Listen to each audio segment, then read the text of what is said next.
people are looking for ways to create purpose while also creating profit. And our veterans are not the only ones who have ever experienced like being part of something that's greater than yourself. But they do it at a younger age, and they've definitely, I think, expect it in whatever they do afterwards. Welcome to the Making Waves podcast. I'm Matt Disher. And I'm Candy Tillman. And let's get the conversation started. Vivian, welcome. Thank you for joining us today. Thank you for having me. Vivian, will you just tell us a little bit about any military affiliation or background that you may or may not have as a starting point? So I am a Navy veteran and a military spouse. My husband retired from the Navy in 2020. We did his retirement ceremony at home with just the boys and I, because it was, peak COVID. And we didn't have anything to give him. They did their own whistle on, whistle off into the living room. I think there was like a loaf of bread involved because we didn't have anything. And that was a very sacred thing to have at the time. I was in the Supply Corps. And when I transitioned out, I helped to found Blue Star Families, a military serving organization. So I like to think I have both the active duty and the military family side. And then my oldest son, which I think you know, Candy, as a fellow Alabama fan, he's in Marine Corps PLC while he's at Alabama. And he's going to be attending his second session of OCS this summer as a junior. And then the plan is that he will commission upon graduation. The Marines do it a little different than the Navy does. So we're really excited to have, the next generation. I actually did not, I knew your son was at Alabama because we talk about this, particularly during football season. But I did not realize it's a very important other part that he was doing. That's very cool to hear. How do you feel about your son going into the Marines? Because my family's Navy, and then I was the black sheep, and I signed up for the Marines. What's that like at the dinner table?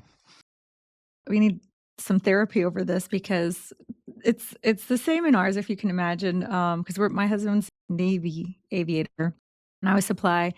And it's not that we didn't talk about the Marines, but it didn't really occur to me. But from a very young age, he just decided he wanted to be a Marine. We saw, this is funny, he was back when he was the commandant at a Mexican restaurant near our house because they lived in Alexandria, General Amos, and he gave him a challenge coin. And I have to think it was one of the coolest challenge coins I've ever seen. And MJ still has it wherever he goes. He has it in his room. And I have to think that was the thing. It took was a challenge coin, and he's wanted to be a Marine. That's very cool. I always think that every Marine has that moment where they decided this is what I want to do. And mine was when the Marines showed up to my high school in their dress blues. And I was like, I always knew I wanted to go in the military. I thought I was going to go in the Navy. I saw these uniforms, the black coat and the blue pants and the blood stripe, and they had all their, ribbons and medals on. And I was just like, if nothing else, that's the coolest uniform in the world. But now I want to go join this organization. I want to learn more about this organization. If we can back up 1 second, Viv, can you introduce yourself? Can you tell us what your role is at Fiserv, what you do, maybe what your career has looked like there so far? So at Fiserv, which is Fiserv Financial Services, not pharmaceuticals, we're financial services, fintech, financial services overlaid on technology. So anything from account processing to small business to enterprise clients, that's what Fiserv does. What I do is I lead our corporate citizenship function. I manage our global portfolio of employee engagement, community engagement, partnerships, our global giving strategy, volunteerism, our employee resource groups, our military programming, Fiserv Salutes, and our sustainability efforts. Let's go on that topic real fast then. What is the importance to your organization of having a military program? The military program is crucial because it really aligns to our commitment to creating high-performing teams. And, when we talk about high-performing teams, focus on excellence, in our world, we talk about delighting our clients. But it really allows us to talk about trust, innovation, courage, teamwork, resiliency at the core of how we work together in teams so that we create a shared consciousness empowered execution. So, we have 40,000 employees, but the senior leadership is rather small. The biggest, cadre that we have is just like the military, right? And we need people who are empowered to execute at the level that they're at. And so we use the military model, the structure, just it allows us to talk about core values of what we do, and not just what we do, but how we do it. In the Navy, we'd say honor, courage, commitment. You Marines would say esprit de corps. But I find that when we put it in terms of pride of mission, building trust within teams, meritocracy, all of that is so easily translated from our military community. It's some of the most experienced, educated, and diverse workforce on Earth. And we have it at our fingertips. So it's silly for us as companies not to engage this population. Our excellency was around small business. We had millions of small business clients. And so we realized, we could hire 10,000 veterans, and we could help 10,000 small veteran-owned businesses start, thrive, grow so that they could hire one veteran. So we really kind of pivoted and looked at what can we do with what we have, where we are, where we're experts. And we really continued to take it off from there. So now at Fiserv, we have just this giant footprint of banking clients, credit union clients, small business clients, and all throughout that ecosystem, we're always looking at, how can we touch the military community through employment, through education, through partnerships, through small businesses. And it's, we've been doing it for over 15 years. Can you talk a little bit about the role of executive sponsorship and how that may be making a big difference for y'all today? Oh, for sure. I mean, their backing ensures the program receives, necessary resources, maintains high visibility within the organization, and embedding it into kind of the culture of the company. We say commander's intent. And when you're the person in the room making a decision absent of additional guidance, feel empowered to err on the side of doing the right thing. And that's something that we really created very early and have brought forward. But I think one other thing that, executive sponsors are vital, but just as vital, I think, are, because I've been thinking about this lately, what's really, I think, equally important is to have ambassadors, or that kind of 1,000 points of light model, where every level and every business unit at every site, it's very like I think the Star Trek fans would say like a board, because they individually exist. They're individually making decisions in HR and operations and digital finance and banking, and having that collective consciousness, so that any one person can, act independently for the benefit of the group. Or if someone leaves, if they can't volunteer as much, if they, leave the company, the entire program won't collapse because of that one person. And so, I think it's kind of like that locomotion where you need the person, pushing up front, but eventually you do need to have that collective consciousness throughout the company, so that it's not just built around one person carrying an awful lot, which you need a lot of people carrying an awful lot for that sustainability. We'll talk a little bit about like the talent and workforce efforts that y'all have underway. Can you just maybe talk about the different pathways that you're leveraging today? Skill Bridge, military spouse fellowships, student and veteran fellowships and pathways. Can you just share a little bit about the key areas that y'all are focused on? Absolutely. And those are, both and all. So, if they're military connected and it has to do with some type of career pathway, I think one thing too we've learned doing this over years is you used to think, when service members are transitioning out, they would either go education, employment, entrepreneurship, right? So you're going to use your GI Bill, you're going to find a big corporation to work for, or you're going to start your own business. And now, knowing what we know, rarely is that one thing at a time. It's probably two things at a time. They might be doing a side hustle off their desk while they're trying to get a job, or going to school while looking for an internship. And so that's just to say, we try to meet transitioning service members where they're at. And they're, knowing that they're going to be on active duty for most of them a relatively short amount of time. So the ones you mentioned, obviously Skills Bridge, 50 Strong is a great partnership, hiring our heroes, military spouse employment partnership, local and state partnerships. One community group that we do work with that I really like, and I don't know that gets as much love as the other ones, is our community salutes. And the reason why I like our community salutes is because it's focusing on celebrating young people as they're signing to serve straight from high school. And they do celebrations for them like you would see students that are, graduating and going into traditional universities and colleges, because we know that there are a lot of pathways that our young people can take to service and to success and, kind of what their career is. But we also know a majority of them are going to transition out within 4 to 6 years. And so just in the same way that we work with the Girl Scouts to, in middle schoolers, it's a long-term investment for talent. I really like our community salutes because it celebrates those who are enlisting right after high school. And it's such a wonderful thing. We do it in the sites where we have a lot of our own associates, and you see mayors and corporate partners and superintendents and just the entire community, coming out to support these young people. And then our own associates, our Military Leadership Council members, love to volunteer and speak and table and talk to the youngins. And it's one of our most vibrant partnerships, more long-term investment, than immediate. Like, we're not hiring them; we know they're going into the service, but you can see a lot of yourself in them. It's just a good time, and I think a lot of it allows us to do time, treasure, talent, where we're volunteering, we're giving money, we're investing, and then also, it's self-interest rightly understood, because these young people who are enlisting in services are going to know who Fiserv is.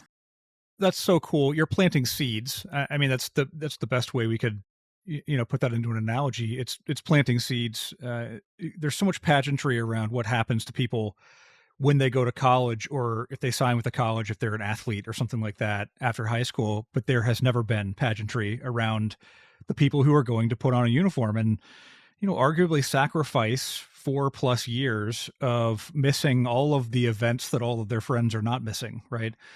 I've always said that military service, even if you don't end up deploying to a combat zone, for example, you're still missing all the things that people who aren't in the military are going to be able to see. It's childbirths and graduations and weddings and all those things. And I love the idea of celebrating them, but also you're celebrating them in a way that it's going to help them remember you, planting a seed for when they develop to become a careerist and then come think about Fiserv as the next place to go. I love it. I think that's amazing. You mentioned something before. You touched on this a little bit about business relationships and the clientele that you have as a company. And this is a topic that I think a lot of programs sometimes overlook in their foundations. And what I mean by that is I mentor a lot of companies on how to build their own programs and what best advice to give them when they're putting these types of things together. And one of the pieces of advice I talk about is sustainability of a program, that it's not just a nice to have, hey, we're going to hire some veterans, it looks good, and it has to be more sustainable than that to be beyond talent. And in both of our businesses, we are very client-focused, client-centric companies, and our clients are doing this same work. Can you talk about the importance of that with Fiserv, that your clients are out here doing this work? You mentioned veteran-owned small businesses. In some cases, those are probably your clients as well. Talk about the relationship between having a military program and how that's beyond having the best talent in the world. It's also good for business. Absolutely. I mean, I would say like the evolution just in corporate speak, especially post-COVID, right? When people are looking for ways to create purpose while also creating profit. And our veterans are not the only ones who have ever experienced like being part of something that's greater than yourself. But they do it at a younger age, and they've definitely, I think, expect it in whatever they do afterwards. And so in as much as companies, but that's also mirroring, right, the younger Gen Z. Research shows like they expect to create purpose. It's another one where, when I graduated from college, it was like you join, I went into the military, you'd go nonprofit. If you wanted to create difference, or if you wanted to make money, you went into the private sector. And it's the same, like you don't have to pick, and it's phenomenal and it's amazing. And you have B Corps and you have corporations that again have CSR programs and social impact and they blend together. And again, I think the veteran community has really driven that because I think you mentioned, Matt, it is the most diverse. The military puts a meritocracy, and yet it's also very communitarian in that you rise and fall with the people next to you, and you create, a sense of trust and teamwork. And the corporate sector needs that. We need to be able to talk unfetteredly about purpose and values that make not just what you do, but how you do it. But also, when you said small businesses, that's because that's what we do. It's very easy to align. I mean, it's almost too easy to align that purpose with that profit. So, in as much as we help all small businesses, we have an eye out for veteran-owned businesses to say, we know, some of the inflection points that they face, access to capital, networking, chambers of commerce. So we try to, reduce the friction of connecting them to whatever that resource is, whether they're thinking to, ideate, start, grow, do federal procurement or private sector procurement. We're there with a resource. And then, of course, always asking and hopefully, saying, "Are you happily processing your payments?" Obviously, we want to be the ones to be happily processing their payments effectively, efficiently, securely. But to do that, to show up in that market, you have to do it authentically. I was at something earlier, and they were saying, social impact is really just cause marketing with another name. But you have to show up authentically in the market. You have to be represented because you have to know how to serve the market, and that's what we've done over years. So that if we're working with, we will do pop-ups with veteran-owned businesses at events that we're doing with clients, with Dog Tag Bakery. You can see the box behind me. We give those as swag to our clients or to thank our associates, to thank our hiring managers, to thank our nonprofit partners. But we're also paying a subscription service to support the programming at Dog Tag Bakery. Or if we do, we do cross collabs with our ERGs where we have, with the Girl Scouts, we invite a woman veteran to speak. Or we'll do, we're doing a cross collab for Military Child in April to do military month of the military child. And we've had over like 30 submissions from our associates who are either military kids all grown up, or their veterans who they've are having like their kids come and talk, and they're starting businesses, they're starting school, they're talking about just their experiences and what the military community has had to impact that. I love that. One thing that brings to mind as well on that business side of things is that there's data that suggests that 70% of consumers will make decisions to buy from companies that support their cultural values and to avoid companies and organizations that do not support their cultural values. And so it is the importance of citizenship in an organization. It's in the best interests of any company to think about the types of programs and philanthropy and engagement that they're doing out in the world, to consider that again, it's also good for business. It brings it full circle. It's profitable for business. You're doing the right thing. You're having a social impact, and to your point, there's still the ability to make it good for business and profitable. I mean, and that's the only way to create that virtuous cycle where it can sustain past any one agent of change, right? You got to get it into the systems, the DNA, like the very fabric.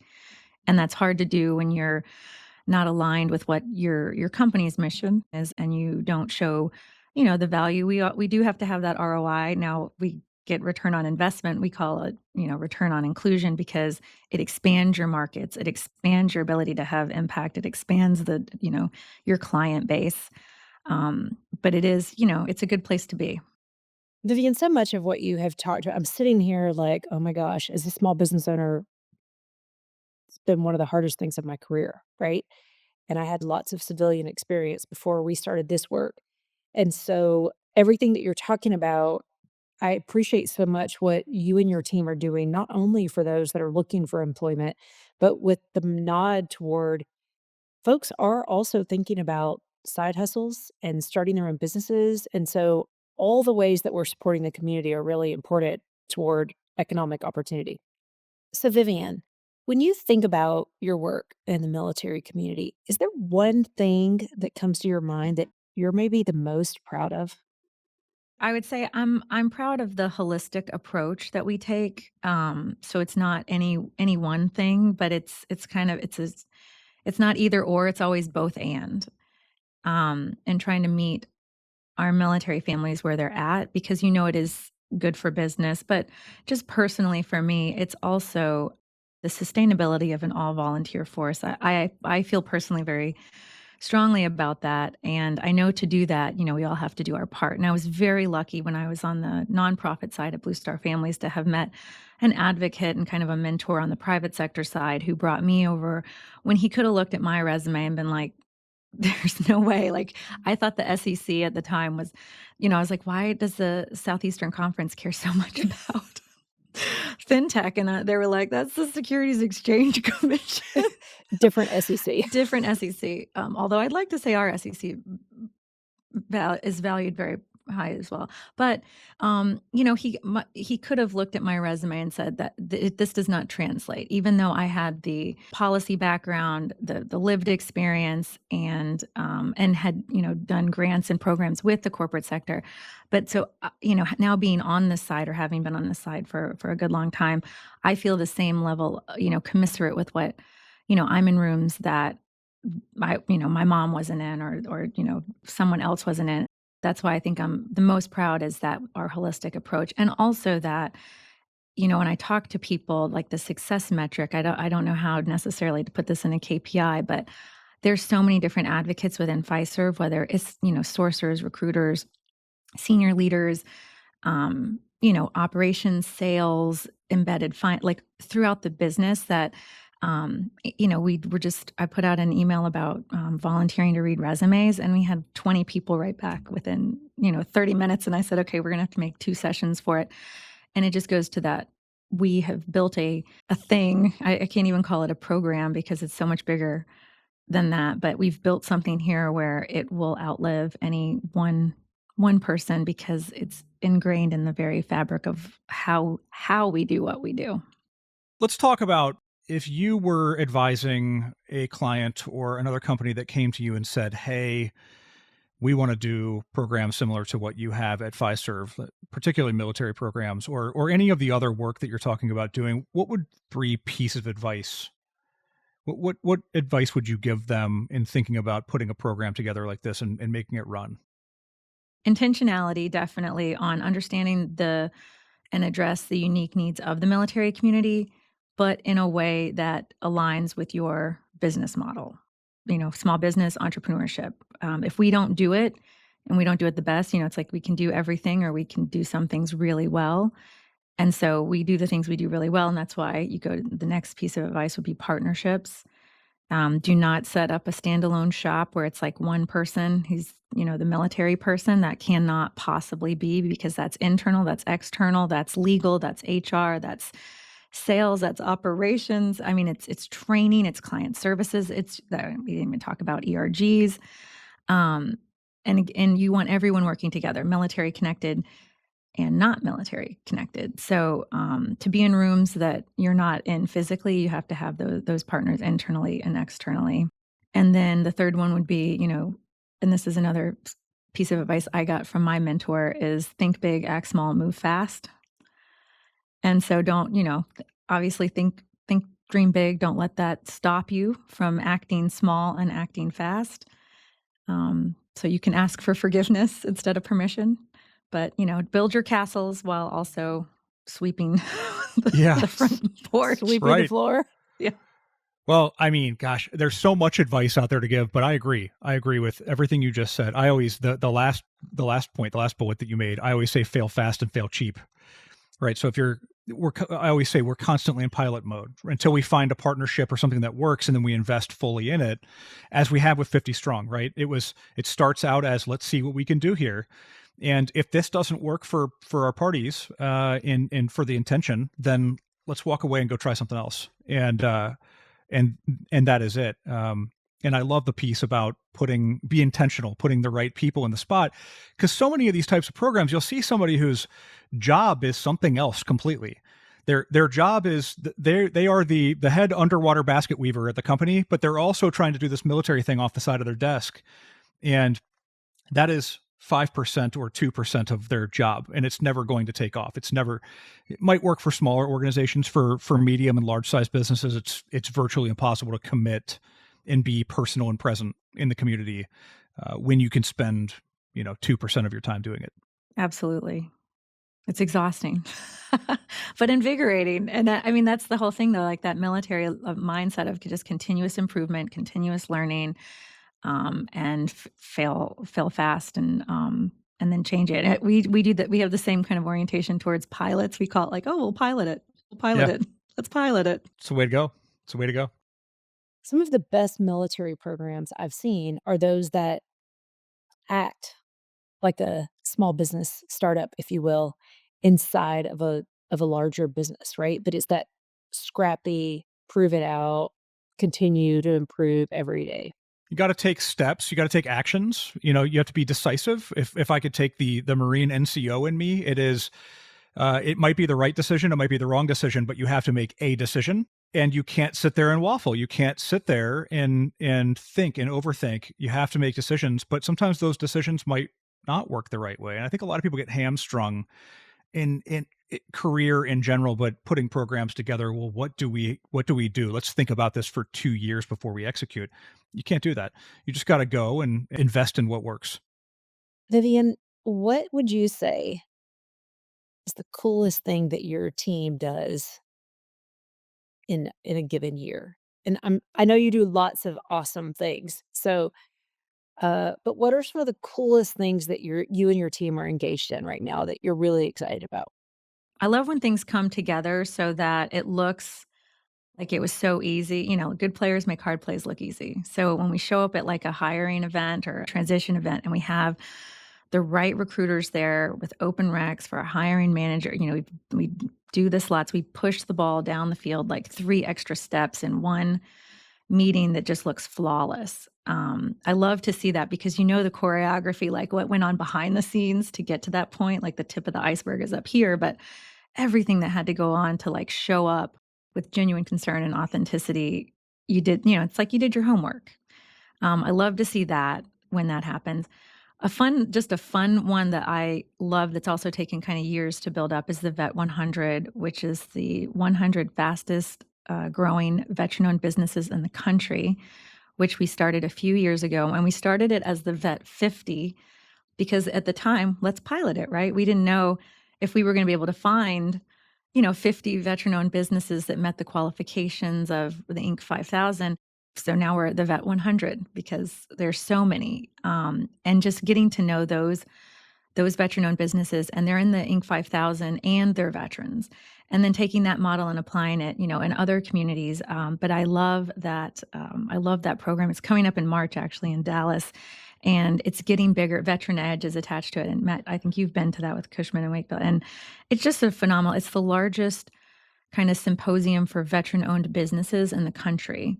And they have different tracks for different, depending on where you are in your entrepreneurship journey. And there's pitch competitions and there's tracks for procurement. But it's not just, let's talk about being veterans who own businesses. It's, are you in retail? Are you in restaurants? Are you products? Are you services? It's phenomenal. And then we end it with the Vet 100. And then the other one, which Matt also knows about, is the Veterans Day Parade in New York City, which I'm not even from New York. But I spend a lot of Veterans Days there. And it's just something different than any other kind of feeling in the country on any other day to be in New York, walking down Fifth Avenue and seeing all the people and just the celebration of service and civic, pro-social behaviors and sacrifice and volunteerism and the military families. And that's really one of everyone looks forward to that every year. It is colossal too, and it's amazing. It's just a massive, as you said, gathering of patriotism and Americans showing up for the right things and marching down the street together. And all of the events before and after are very cool too. The people you get to see and meet with. This last time, Bruce and I were on the news with Dakota Meyer. Just the people you bump into and you get to go do these really cool things around Veterans Day. So I 100% agree. So Dakota stopped by our after party talked to one of our senior leaders and ended up coming to present to our management committee the next day because one of our senior leaders was like, you got to get in here. You got to get in here. And he was so nice to just come. And then from that, he actually spoke at our senior leader for the whole company in January. So it is those types of things where, again, like there's so many things that have happened for so many years where you show up and it's the right people at the right time in the right place. And I, again, I'm not from New York City, but I do appreciate that, just the backdrop of everything else. Amazing things can happen. And, Matt, Vivian and I have actually been discussing co-hosting a little tailgate that maybe you should come to next fall on this topic of cool things to check out. Oh, we're going to do it. It's going to happen. There are so many cool event ideas out here floating around right now. And I can't wait to see how all this unravels. So I'm in. I love that you said unravels. Something to do with the SEC, by the way. Vivian, thank you so much for joining us today. We appreciate this conversation. I enjoyed it. Never enough time. Maybe one of these days we'll all get together in the same room and just have a longer conversation and record it all and turn it into something fun. I love that. Well, you're cordially invited to the Alabama, Georgia. The secret's out. You heard it here first, game. Matt. Student veteran tailgate. Is it going to have pop-ups? It's corporations? at Georgia. It's at Georgia. Yeah. I'm an Alabama grad. I don't know if you heard about this. Yeah. We'll do a thing where Matt has to throw the ball or kick it through the field and get a field goal. So cool. Or someone else gets a field goal and then Cushman Wakefield gives them money. That's so cool. I think we have so many ideas. Yeah. So many ideas. Right. Vivian, thank you so much. It's always wonderful to see you. Absolutely. Thank you for having me. Matt, I really loved the conversation with Vivian today. Thank you so much for doing this, and we will see you very soon. Candy, I'll see you next time. If you like Making Waves, subscribe wherever you listen to podcasts. Find 50 Strong and Cushman & Wakefield on the internet or find us on LinkedIn.